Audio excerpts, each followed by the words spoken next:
Bonjour et bienvenue dans Planète électrique. Cet épisode fait partie de la série sur la recharge des voitures électriques et devait explorer les solutions futures de recharge en fin de série. Mais l'actualité m'a pris de vitesse. En effet, la solution que je vais vous présenter est bien partie pour se réaliser rapidement. On ne parle plus ici de dans 3 ans, ni même de l'année prochaine, mais d'une première installation cette année. Reste à déterminer la taille de cette première station et ce sera à vous d'en décider, mais on en parlera tout à l'heure. Je vous précise que la société alsacienne dont je vais vous parler et The Choucroute Garage ont un accord de partenariat non commercial. Ils profitent de ma notoriété tandis que j'ai accès à leurs coulisses, documents et informations pour les suivre pas à pas dans leur évolution et leur implantation. Nous suivrons l'évolution du projet tout au long de l'année avec des sujets dans les éclairs d'infos ou les planètes électriques si l'actualité l'impose. Nous ferons également un live la semaine prochaine, le 22 janvier à 18h, en compagnie des responsables de l'entreprise. Vous pouvez leur poser des questions et vous faire votre propre idée sur leur projet. Assez de blabla, il est temps de se projeter dans le futur.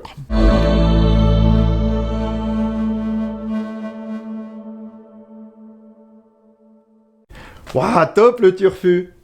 Bon, mais pour en arriver là, il a fallu ramer quand même, souk et fer, mais même mouiller pas mal la chemise. Et voilà pourquoi.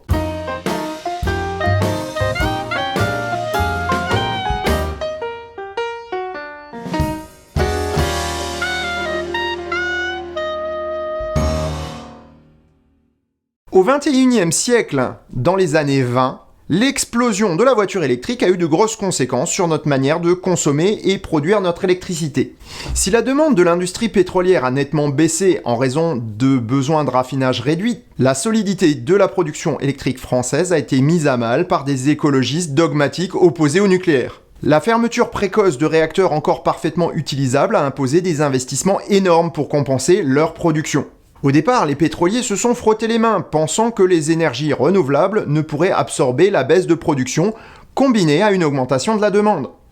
En effet, en plus des transports, l'électricité devint un levier majeur pour la défossilisation du chauffage individuel, avec la généralisation des pompes à chaleur. Des centrales à gaz naturel ont été proposées par les grands groupes de production d'énergie fossile, car ils étaient acceptables aux yeux du grand public, contrairement au pétrole ou au charbon. Elles devinrent de plus en plus incontournables lorsque l'industrie fossile lança sa grande offensive pour imposer l'hydrogène comme vecteur énergétique. Rien que pour la production très énergivore de ce gaz, on aurait dû tripler, voire quadrupler la production électrique en France, et donc imposer un recours massif au gaz naturel, au pétrole, voire même au charbon, puisque la technologie des réacteurs à fusion n'était pas encore disponible. On dit souvent qu'individuellement, chacun d'entre nous n'a aucun pouvoir sur le cours des choses, mais ce n'est absolument pas vrai.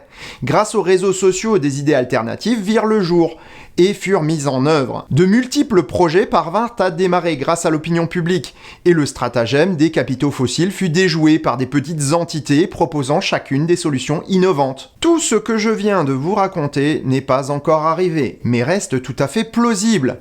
Cette situation est d'ailleurs la plus probable lorsque l'on voit les évolutions actuelles. C'est vous et moi qui pouvons influer sur le cours de l'histoire. S'informer, vérifier les informations et ensuite partager permet de faire avancer les consciences et l'opinion publique. Les financements participatifs donneront l'élan aux initiatives afin d'atteindre le capital critique pour être visible et attirer des acteurs du capital risque pour se développer à l'échelle industrielle. Mais n'anticipons pas. Nous en reparlerons dans quelques minutes. Il est temps de déterminer ce dont nous avons besoin en termes de recharge et comment y arriver.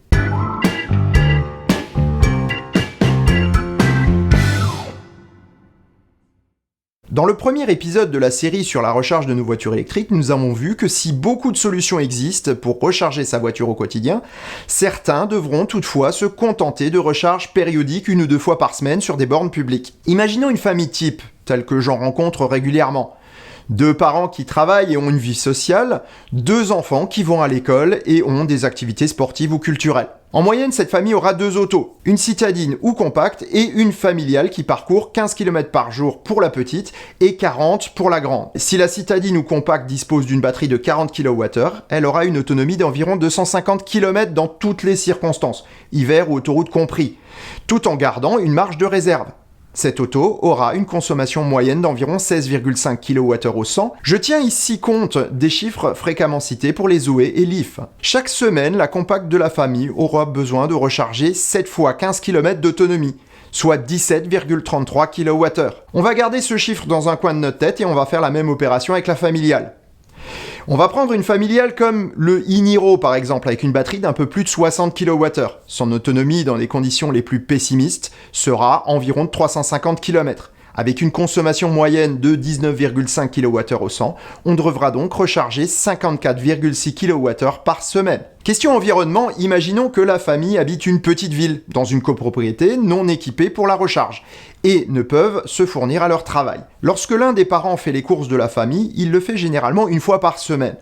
Cela prend entre 45 minutes et 1h30 en moyenne, tout compris, de la sortie de la voiture jusqu'au rangement du chariot. Si le parent veut réussir à charger son auto dans cette durée, il aura donc besoin d'une recharge à 23 kW pour la citadine ou la compacte et à 73 kW pour la familiale, du moins en théorie.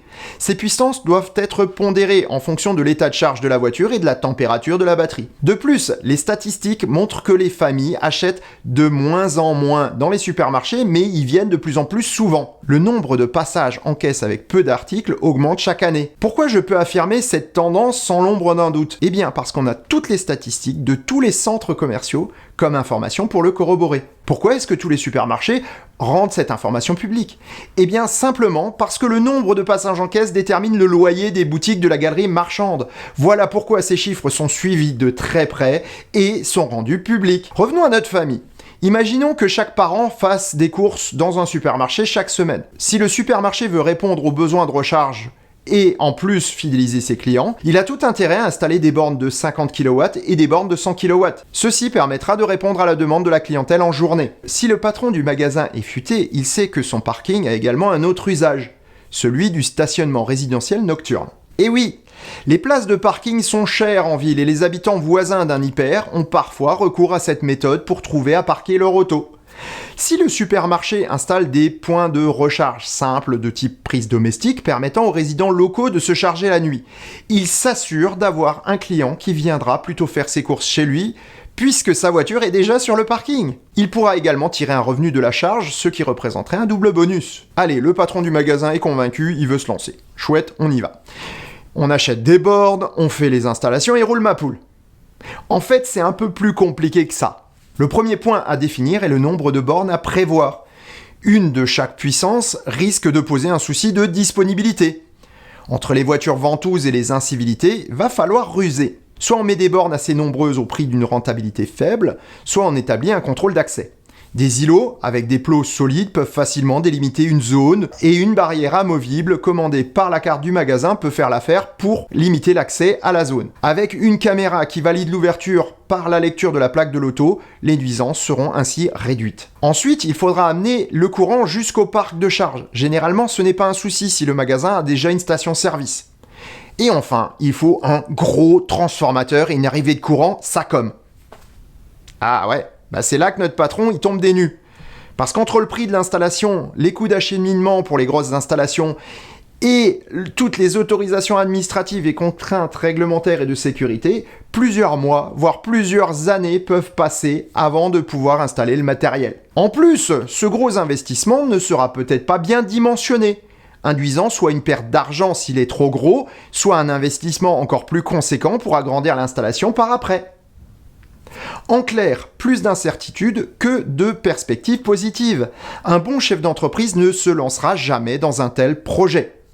Voilà pourquoi les supermarchés sont souvent équipés de bornes inutiles, peu puissantes, mais surtout abandonnées ou en panne, parce qu'elles ne servent qu'à donner une image à l'enseigne, et rien de plus. Mais comment répondre à la demande sans en avoir les contraintes, tout en ayant une installation propre, rentable, évolutive et valorisante ? C'est la question que se sont posés les fondateurs de Smart Green Charge. Commençons par la production de courant. Si on veut éviter d'avoir recours à de grosses puissances en provenance du réseau, il faut produire l'électricité sur place. Les magasins et centres commerciaux, voire les entreprises, sont des endroits idéaux pour faire une installation photovoltaïque.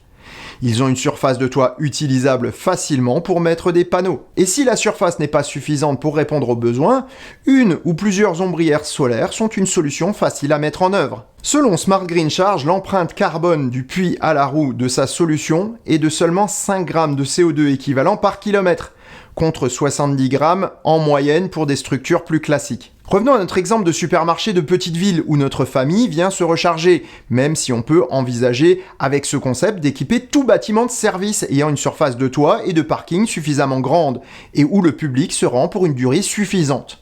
Même un restaurant peut faire l'affaire. Smart Green Charge prévoit une installation photovoltaïque de 200 m² environ pour une station de 200 kW. Cette installation dispose de 50 kW en crête qui rechargera les voitures, mais aussi la batterie tampon présente dans le système. Ces batteries sont dimensionnées pour répondre à la demande maximum pendant 1 heure, ce qui est relativement improbable. Donc notre station de 200 kW aura une batterie de 200 kWh. La question qu'on peut se poser est le nombre de voitures qu'on pourra recharger avec un tel système. En Alsace, 1 mètre carré de panneau peut produire en moyenne 0,41 kWh par jour en fonction de l'ensoleillement et des performances actuelles des panneaux. Notre installation produira donc 102,5 kWh dans une journée. Cela veut dire qu'on chargera 2 à 3 voitures par jour en fonction de la capacité de leur batterie. Si la demande est plus forte, on va avoir recours au réseau électrique pour récupérer de l'énergie en plus. Mais ce qui est intéressant dans ce système, c'est que tout est prévu pour faire évoluer l'installation très rapidement. Imaginons que notre supermarché reçoive la visite non pas de 3, mais d'une moyenne de 5 véhicules à recharger par jour. Il ne faudra que peu de temps pour installer les panneaux nécessaires et avoir une installation qui réponde à la demande. Même la nuit, lorsque l'on ne produit rien, si les 10 prises domestiques sont utilisées, elles délivreront un total de 30 kWh qu'on peut largement absorber grâce au réseau électrique habituel du commerce qui est alors fermé. En cas de besoin, on pourra même faire appel au courant de nuit, donc peu cher, puisqu'en heure creuse, qui va permettre de recharger les voitures, mais aussi de maintenir la charge de la batterie de l'installation au niveau optimal pour l'ouverture du magasin. Le système dispose d'installations techniques situées dans le bâtiment et d'un coucou électrique, ou totem, qui sera le point de visibilité de l'installation. Les batteries lithium-ion de l'installation sont climatisées afin de rester toujours dans une plage de température idéale, comme les batteries des voitures électriques performantes.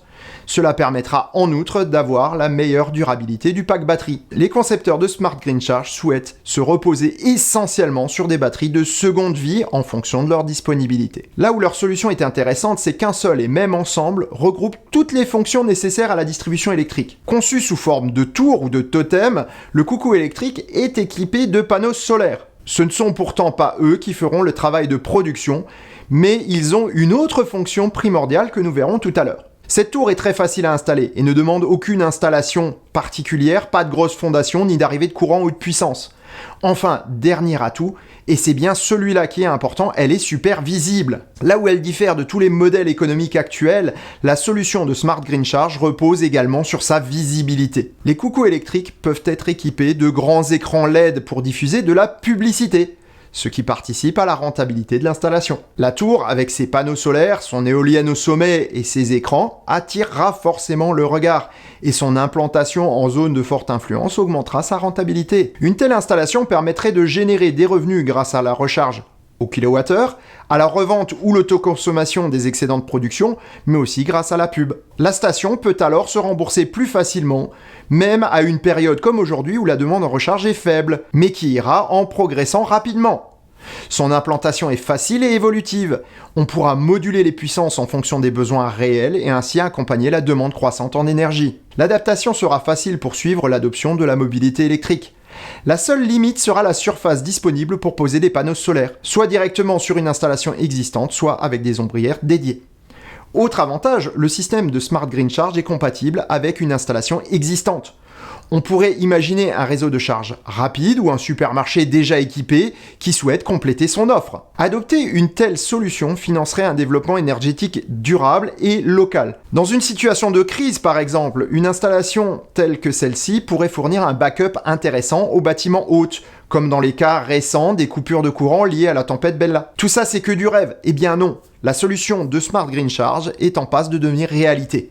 Pour réussir à démontrer la faisabilité de son projet, l'entreprise a besoin au minimum d'un démonstrateur fonctionnel. Plusieurs investisseurs se sont montrés intéressés, mais pas à hauteur de la totalité du projet.